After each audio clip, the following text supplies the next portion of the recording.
हाय hello student. मैं doctor Kavita, assistant professor in MMDU.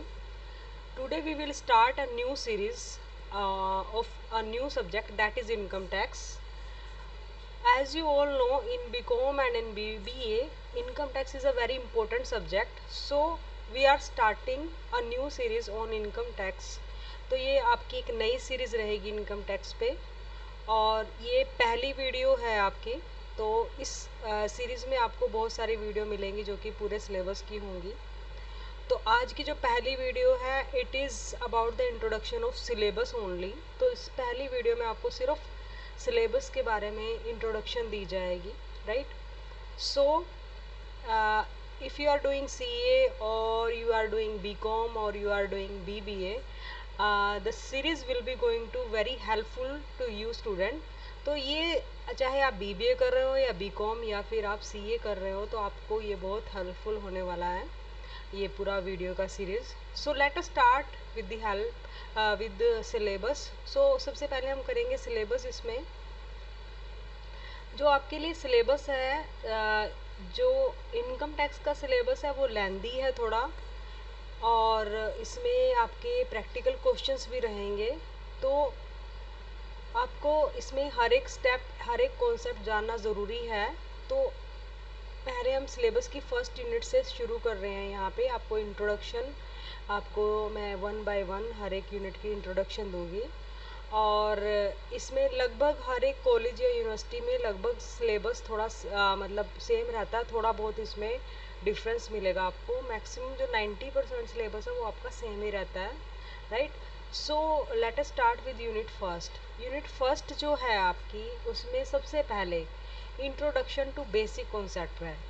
देखिए student, कोई भी आप सिलेबस करते हो, कोई भी आप सब्जेक्ट पढ़ते हो, तो सबसे पहले आपको इंट्रोडक्शन दी जाती है किसी भी सब्जेक्ट के बारे में। या तो आप मार्केटिंग पढ़ रहे हो तो मार्केटिंग की, तो ये आप टैक्स पढ़ रहे हो तो यहाँ पे टैक्स के कुछ बेसिक कॉन्सेप्ट होते हैं जो आपको टैक्स का मेन सिलेबस करने से पहले आपको पता होना चाहिए।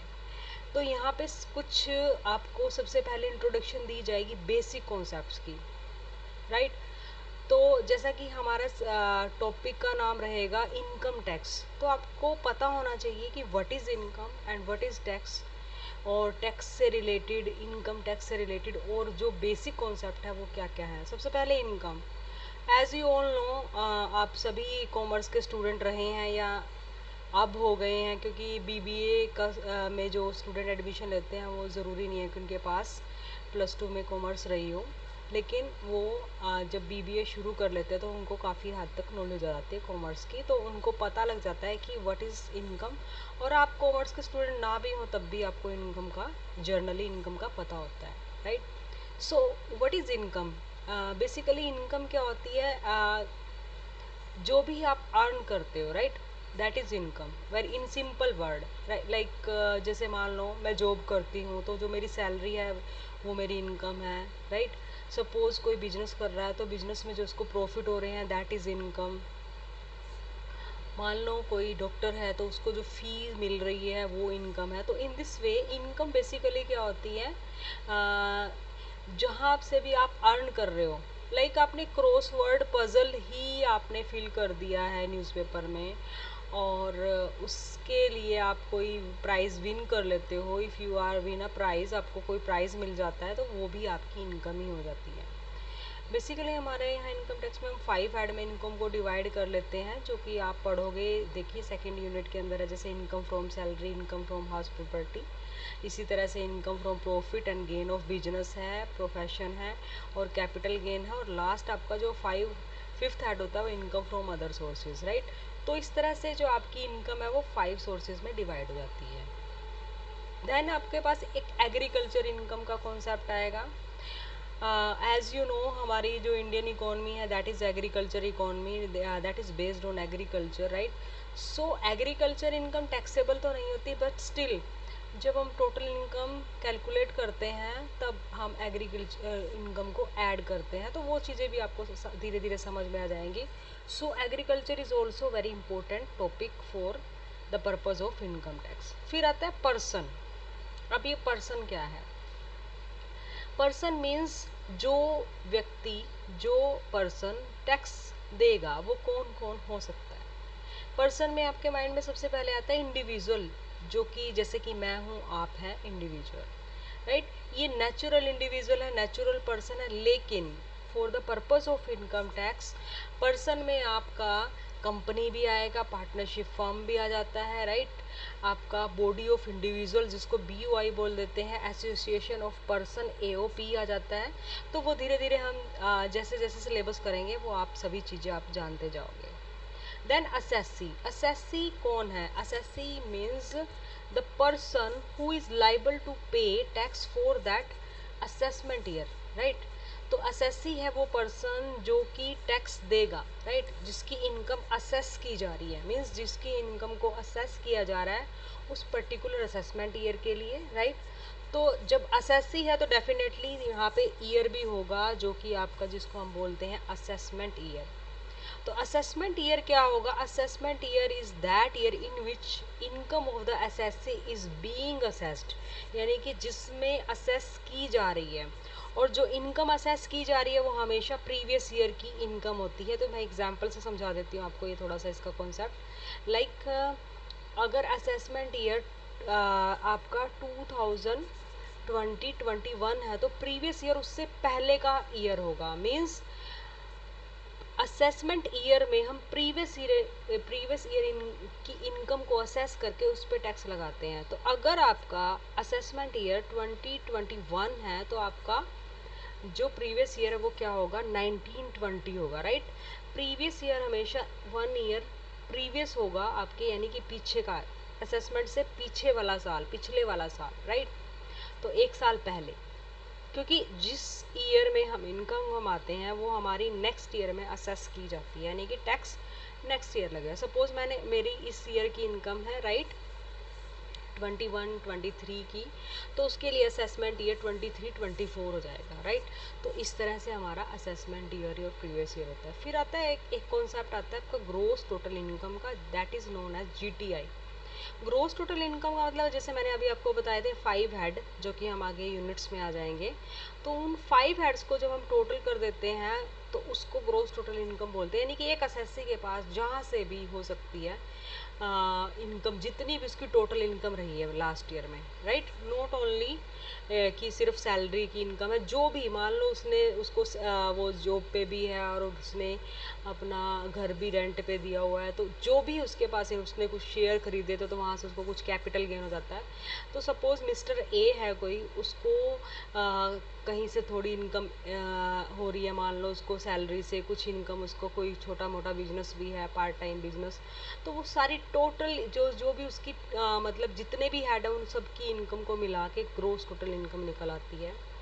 फिर आपका टोटल इनकम होता है TI। टोटल इनकम क्या होगा? जब आप GTI में से कुछ डिडक्शंस मिलती हैं, जैसे आपने सुना होगा LIC पॉलिसी ले लो भाई, आपको इनकम टैक्स में बेनिफिट मिलेगा, तो हम LIC पॉलिसी वगैरह इसीलिए लेते हैं ताकि हमें कुछ टैक्स में रिलीफ मिल सके। इसी तरह आपका maximum marginal rate of tax होता है। कई बार क्या होती है कि जो टैक्स होता है ना, वो एक लिमिट होती है, लाइक 5 लाख तक आपके पास कोई टैक्स नहीं है, और जैसे ही 5 लाख हो गया तो आपको इतना टैक्स देना पड़ेगा सपोज़।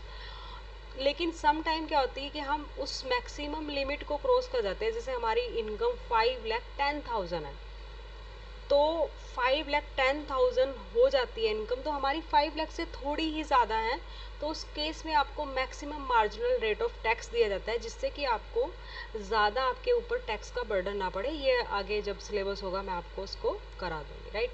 फिर होता है परमानेंट अकाउंट नंबर, जिसको हम पैन नंबर भी बोलते हैं। ये आप सबको पता ही है कि ये आपका होना ज़रूरी है जब भी आप बैंक में जब आप सेविंग अकाउंट जब ओपन करते हैं तब इसकी रिक्वायरमेंट नहीं होती, तब आधार कार्ड और आपका एक एड्रेस प्रूफ से काम चल जाता है। लेकिन जैसे ही आप कोई FD लेते हो तो वहाँ पे आपसे पैन नंबर मांगा जाता है, राइट?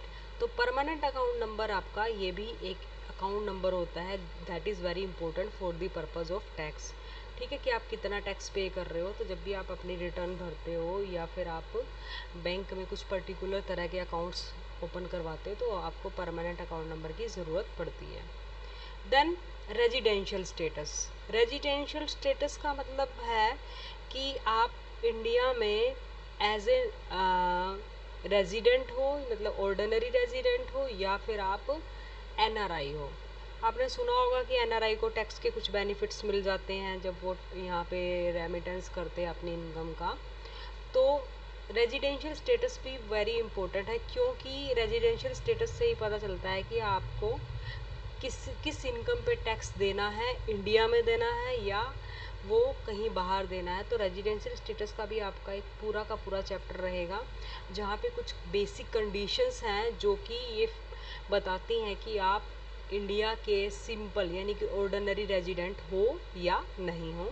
तो कुछ कंडीशंस होती हैं, कुछ बेसिक दो कंडीशन बेसिक होती हैं जो कि हम इस चैप्टर में करेंगे, और 2 एडिशनल कंडीशंस होती हैं जो कि आपको फुलफिल करनी होती है। इसी तरह से scope of total income on the basis of residential status, जैसे कि मैंने आपको पहले कहा कि रेजिडेंशियल स्टेटस के बेस पे ही हम देखते हैं कि एक पर्सन को टैक्स इंडिया में देना पड़ेगा या नहीं देना पड़ेगा।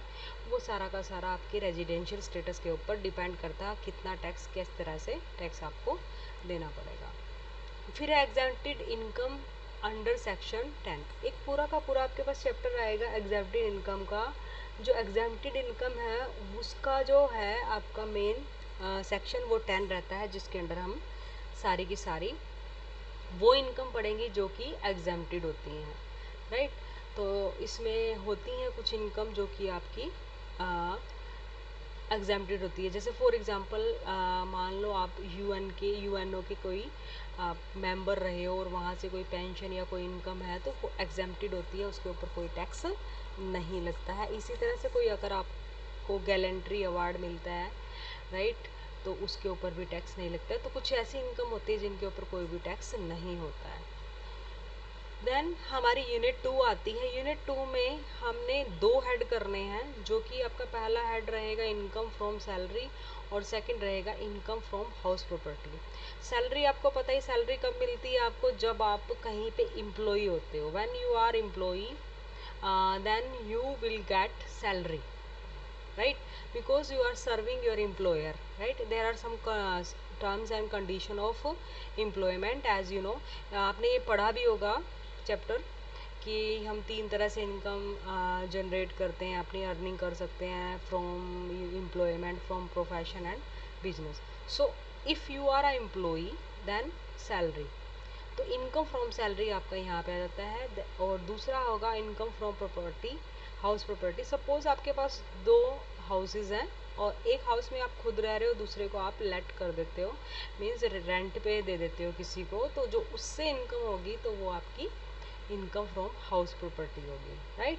तो आप देखते हो आजकल काफ़ी शहरों में पीजी चलते हैं, तो वो पीजी से जो भी इनकम हो रही है दैट इज़ आपकी किस हेड में आ जाती है, वो इनकम फ्रॉम हाउस प्रॉपर्टी में आ जाएगी। अगर आपके पास दो या एक से ज़्यादा, 2 से ज़्यादा घर हैं और आप उनको आगे रेंट पे दे देते हो, तो उसकी जो इनकम रहेगी वो यहाँ पे कैलकुलेट हो जाएगी।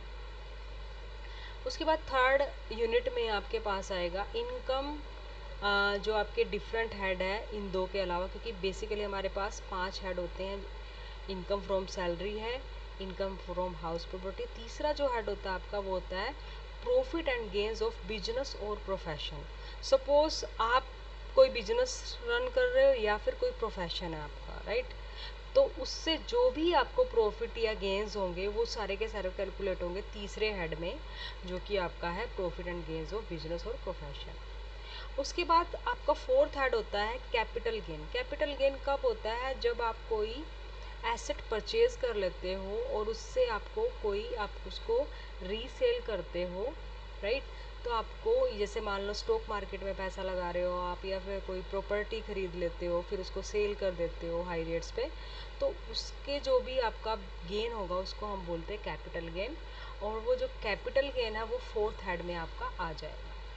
फिर लास्ट है जो फिफ्थ हेड होता है वो इनकम फ्रॉम अदर सोर्सेज होता है। इनकम फ्रॉम अदर सोर्सेज वो हेड है जहाँ पे आपका, अगर आपको लग रहा है कि कहीं पे इनकम आ ही नहीं रही है पहले 4 हेड में, तो वो आपकी यहाँ पे आ जाती है। लाइक सम टाइम क्या होता है कि कुछ लोग लॉटरी परचेज कर लेते हैं, इनकम फ्रॉम लॉटरी यहाँ पे आ जाएगा। हॉर्स रेसिंग की जो इनकम होती है वो यहाँ पे आ जाती है। सपोज़ आप कोई क्रॉस वर्ड पज़ल वगैरह आपने फिल की है, ठीक है, तो उसका भी इनकम यहाँ पे आ जाता है। तो ऐसी इनकम जो कहीं और किसी और हेड में आ ही नहीं रही है तो वो यहाँ पे आ जाती हैं। तो यहाँ पे जो नंबर ऑफ आपकी इनकम है वो बहुत सारी हो सकती हैं, बिकॉज जो भी आपकी पहले 4 हेड में प्लेस नहीं मिल पाता जिन भी इनकम को, वो लास्ट हेड में आ जाती है, इसीलिए इसको कहा जाता है इनकम फ्रॉम अदर सोर्सेज। फिर इनकम कैलकुलेट हो जाने के बाद पांचों हेड से तो आपकी 4th यूनिट शुरू होगी। 4th यूनिट में क्या होगा, computation of total income and tax liability, right. तो आपको टोटल इनकम कैलकुलेट करनी होगी और उसके ऊपर कितनी टैक्स लायबिलिटी है वो आपको स्लैब्स दे दी जाती हैं। लाइक आपको फर्स्ट 2 लाख पे कोई टैक्स नहीं है, फर्स्ट 3 लाख पे कोई टैक्स नहीं है, फिर आगे 5% है, फिर 10% है, वो ऑलरेडी आपको दिया होता है और हर ईयर चेंज हो जाता है। तो आप अकॉर्डिंग टू ईयर, जो भी आपका असेसमेंट ईयर है उसकी आपको हर बजट में, हमारे जो फाइनेंशियल ईयर में हमारा जो बजट आता है, फैब में जो हमारा बजट आता है, तो उसमें हर बार इसका नई स्लैब्स आ जाती हैं, राइट। जो भी हमारा बजट पेश किया जाता है हमारे फाइनेंस मिनिस्टर द्वारा, तो उसमें हर बार नई स्लैब्स आ जाती हैं, right. Then income from other person included in assessee's total income. कई बार क्या होता है, इसको हम एग्रीगेशन ऑफ इनकम बोलते हैं। एग्रीगेशन ऑफ इनकम का क्या मतलब है, सम टाइम जैसे मान लो एक माइनर चाइल्ड है, राइट, 18 से कम ईयर की एज है, लेकिन ही और शी इज़ अर्निंग, राइट।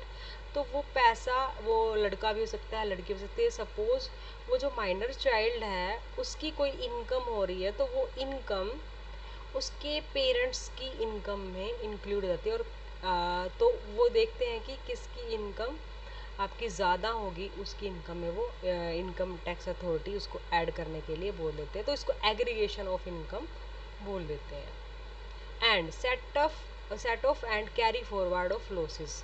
कई बार क्या होता है, suppose you are doing business, आप बिजनेस कर रहे हो, तो आपको बिजनेस में कई बार क्या होता है कि लॉसेस हो जाते हैं। तो इनकम टैक्स एक्ट 1961 में प्रोविज़न है कि जो आपको लॉस हुए हैं आप उनको सेट ऑफ कर सकते हैं किसी और बिजनेस के लॉस से, सॉरी प्रॉफिट से, एंड कैरी फॉरवर्ड कर सकते हैं लॉसेस को। जब तक कि वो रिकवर नहीं हो जाते तो उनको आप कैरी फॉरवर्ड भी कर सकते हैं। और वो सभी मतलब अलग अलग इनकम के लिए, अलग अलग हेड के लिए अलग अलग तरीके से सेट ऑफ और कैरी फॉरवर्ड का प्रोविज़न रहेगा, जो कि हम डिटेल में जब करेंगे तब ये टॉपिक करेंगे। उसके बाद होती है आपकी, जो हमने ग्रोस टोटल इनकम निकाली थी उसमें से कुछ डिडक्शंस निकलती हैं।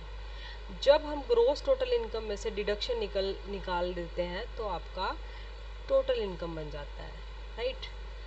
तो फिर टोटल इनकम बन जाता है, फिर यानी कि डिडक्शंस भी करेंगे हम, क्योंकि जैसे आपने पॉलिसी ले रखी है, LIC ले रखी है, या फिर आपके पास आपने कोई नेशनल सेविंग सर्टिफिकेट खरीदे, या फिर आपने पोस्ट ऑफिस में कोई डिपॉजिट कराया है, तो आपको कुछ डिडक्शंस मिलती हैं, राइट।